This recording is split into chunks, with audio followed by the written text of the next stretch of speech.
Hi, 1Hour Smart Home here, and today we're going to show you how to remove a ceiling fan.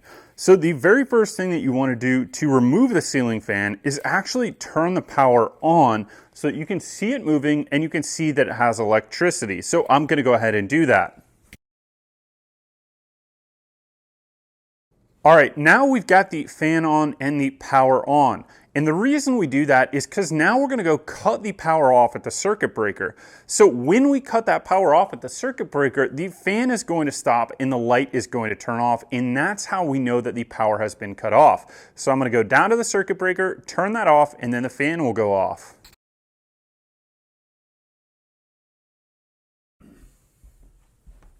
All right, we got the correct circuit breaker turned off. So now the fan is slowing down, spinning, it's stopped, there's no power to it anymore, and the light has gone off. So now we can start working on this and taking it apart. The other part of the equation for removing the ceiling fan is this light switch, which controlled both the light and the fan, and it had a power for both of them on this switch. So when we remove the existing fan, we're also going to remove this outlet cover, and we're going to look at the wiring and identify it here in this switch box, as well as up in the ceiling fan to make sure that we have the right wiring. So now that we've got both pieces of the puzzle identified, we're going to get started by removing the fan blades from the fan. Now that we've got the power off, we're ready to start removing the fan. And sometimes it's easier to take off the fan blades so that you're going to have easier access to work on the top of the fan, removing the electrical wiring. It's also a good idea to make sure that you remove any kind of glass covers or covers you have on the fan. So this one is actually just a tension cover, so we can pull that off, and then we're going to unscrew that light bulb. Now, for removing the fan blades, sometimes you're going to have access on top of the fan blades. Sometimes it's going to be underneath the fan blades, like right here. So for this fan, we're going to remove the fan blades by removing these screws. But for some of you, you're going to have screws on top of the fan, just like this, and you can remove those screws instead. But you can see we really can't access that screw hole back there. That's why we're going to remove the fan blades right here from the motor mounts. So we're going to get started doing that, and then we are going to start removing this motor and the electrical wiring.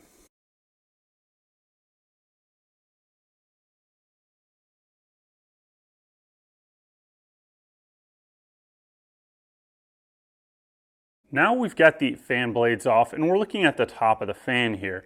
You can see there's a rod that holds it up onto the ceiling right here, and then it connects to a junction box or an electrical box back here.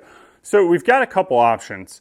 Sometimes you'll have something like this, and if you've got the power off, you've confirmed that the power off, and if you've checked it with an electrical meter, what you can sometimes do is remove these pins, remove this screw, hold on to the bottom of the fan so it doesn't drop, and then snip those electrical wires. Now that's only if you're comfortable doing that and you've confirmed that the power is off multiple ways.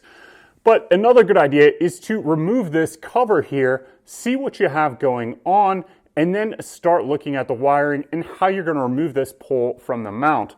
Now the reason for removing it down here is because it gets a lot of weight off once you get that motor off, and then you're going to have an easier time dealing with the wiring. So what we're going to do is we're going to go ahead, look at this cover and see what it looks like underneath there, and then decide if we're going to snip it down here or if we're going to remove it from the top here.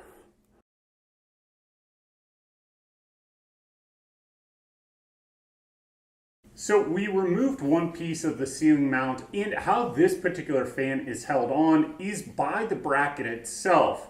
So you can access the wiring in there, and then you could push up and pull this out. So when you are removing this, just make sure you're careful. Every fan is a little bit different. You don't want that to come falling down on you.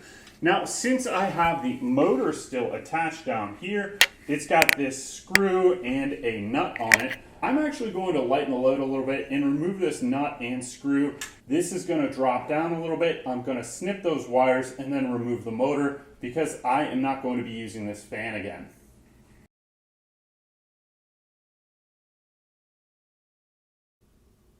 So now we're just going to go ahead and we're going to snip the two wires here. Then we can remove the motor.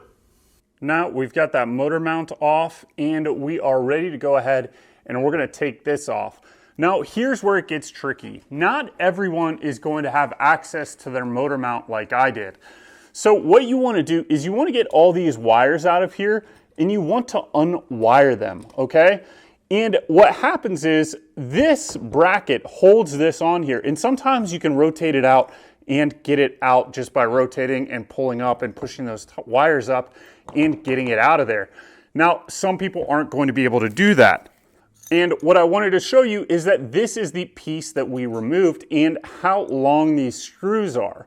What you can do is you can loosen these screws up a little bit because you have so much length there, and then that's going to give you more clearance to be able to rotate this out of the way.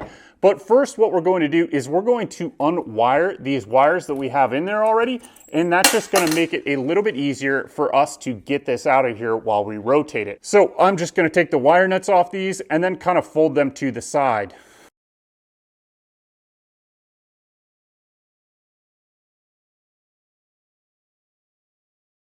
Now you can see we've got all the wire nuts removed on the existing wires. And that does two things. It gives us more clearance so that we can rotate and push this out of the way, but it also disconnects the wires that were in this stem down to the fan so that once we remove it, we're actually going to be able to pull it free.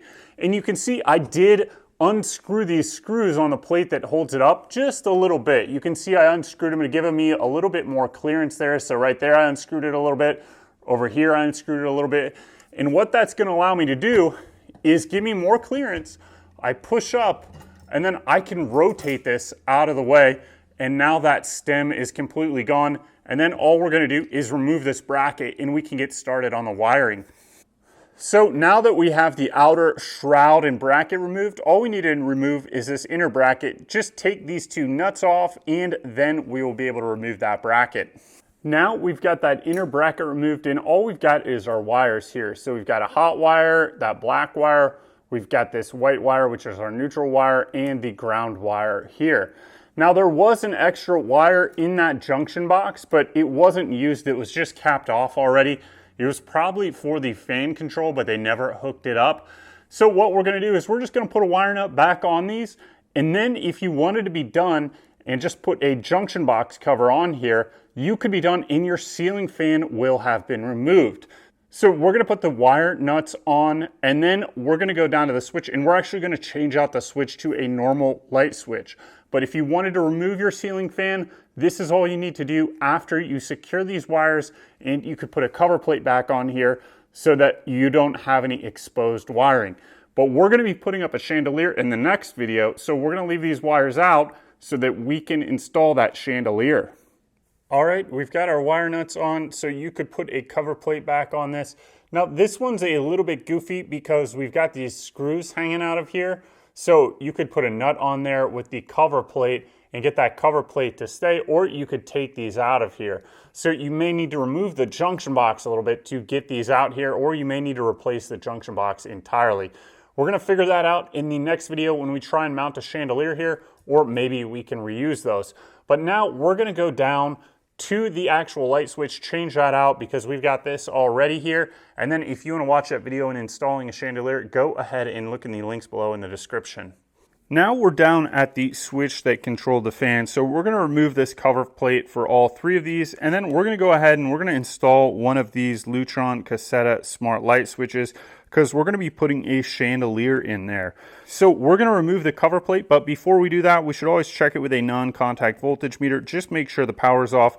We left that circuit breaker off that we had off before that was controlling the fan. You want to make sure that you leave that off until you get all the work complete. We don't get a reading here, but once again, once you take this plate off, you're going to want to take another reading with your non-contact voltage meter just to be safe and make sure that there is no current flowing through that light switch. So let's go ahead and we're going to get this light switch cover plate removed.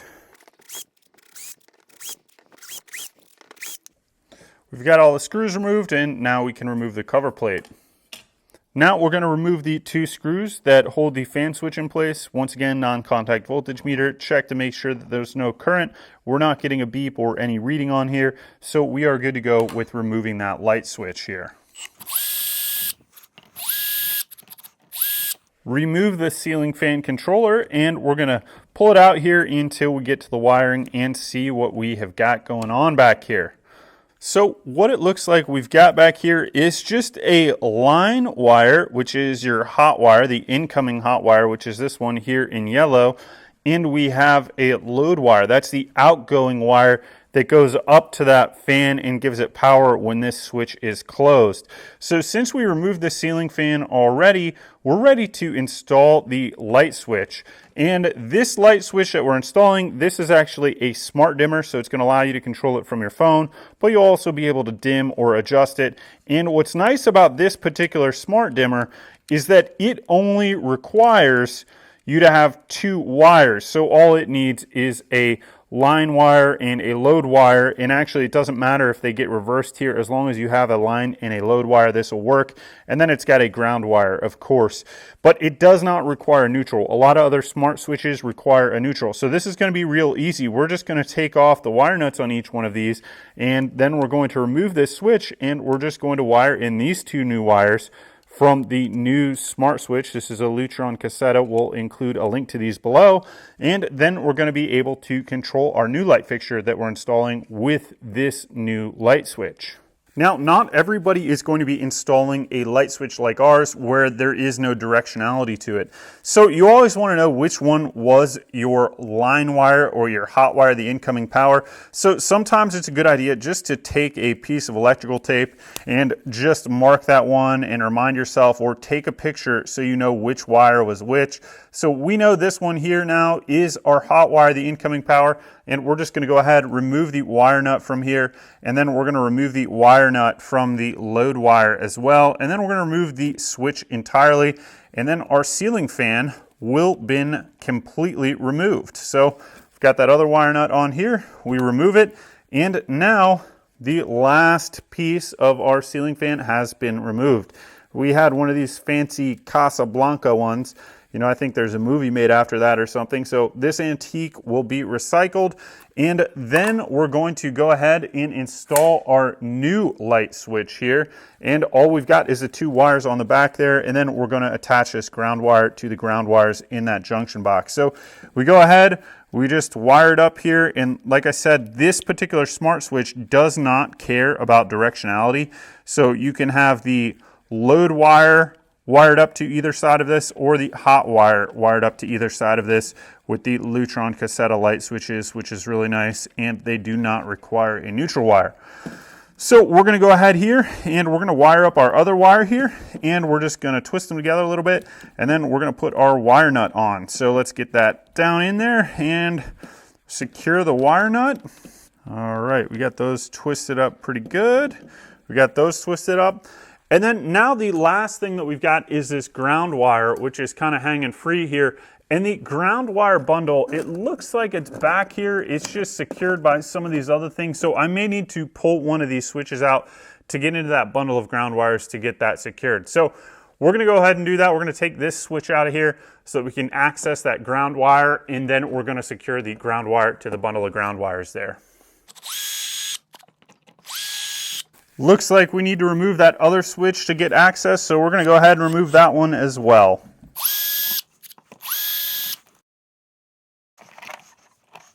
Now we've got that ground wire bundle here, so we're going to take our new ground wire for the new switch, and we're going to go ahead and we're just going to wire it up in there with all of the other ground wires, and then make sure that that gets nice and secure there.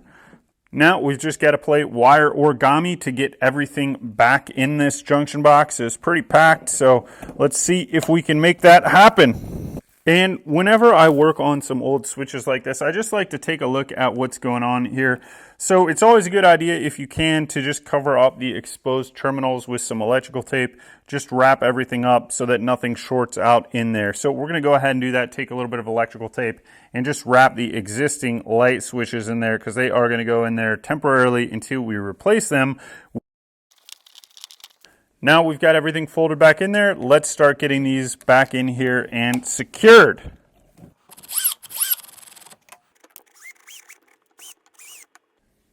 We're just removing the cover plate that came with this light switch from the front of it. They just include that cover plate when they ship it so it fits in a smaller box, I'm assuming. So we're just going to take that off because we do not need it in this case. Now we've got all the light switches reinstalled, so let's go ahead and see if we can get the cover plate back on.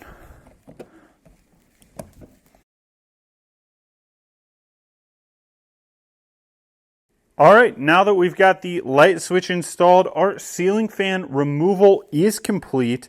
And if you want to watch us install the new light fixture on there, we're installing a chandelier, go ahead and look at the description below for that next video. Otherwise, thank you for watching this video on how to remove a ceiling fan.